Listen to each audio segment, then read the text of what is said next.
বোনের আউটলেটে আসবো আর কেনাকাটা করব না তা কি হয়? হ্যালো এভরিওয়ান, আসসালামু আলাইকুম।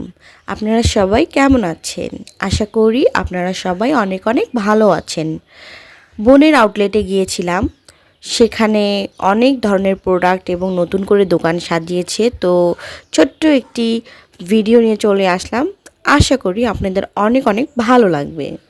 আমার বোনের দুটি আউটলেট আছে, একটি বাসায় এবং একটি লালবাগে। কোথায় আমি ডিটেলসে বলে দিব, শেষ পর্যন্ত ভিডিওটা দেখুন। এই তো সম্পূর্ণ মেয়েদের জিনিস নিয়ে আমার বোনের আউটলেটটি, একদম মেয়েদের সব কিছু পাওয়া যায়।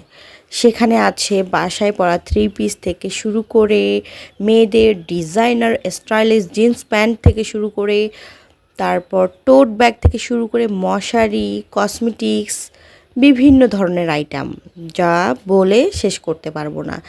লালবাগ কেডিসি রোডে যেহেতু আমার বোনের আউটলেটটি, তো স্টুডেন্টদের কথা মাথায় রেখে সেখানে প্রাইস রেটিং করা হয়েছে। অবশ্যই স্টুডেন্ট বাজেট ফ্রেন্ডলি সব পেয়ে যাবেন আপনারা।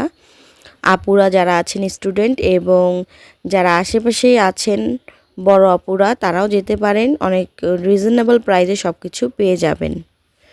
আস্তে আস্তে টেলার্সের ব্যবস্থা করবে, সেখানে আপনারা ইচ্ছে মতো ড্রেস মেকিংও করে নিতে পারবেন ইনশাল্লাহ। সবাই দোয়া করবেন সে যেন তার বিজনেসটা সফলভাবে করতে পারে। একজন নারী উদ্যোক্তা হিসাবে, একজন নারী হিসাবে তাকে আমরা সাপোর্ট যেন করে যেতে পারি।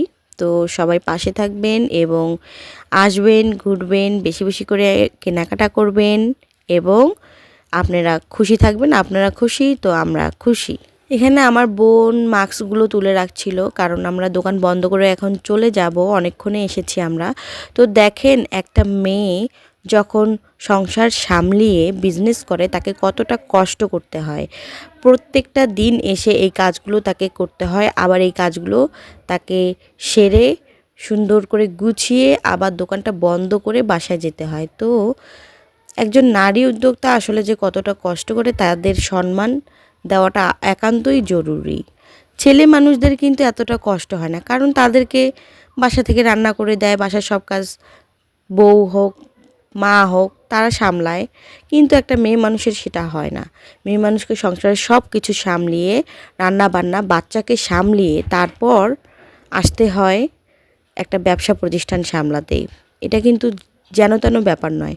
আর এদিকে দেখছিলেন লুসান তার খালামণিকে কি সুন্দর করে হেল্প করছিল দোকান বন্ধ করতে। মাশাল্লাহ মাশাল্লাহ। তো আমাদের এই তো শেষ পর্যায়ে আমরা চলে এসেছি।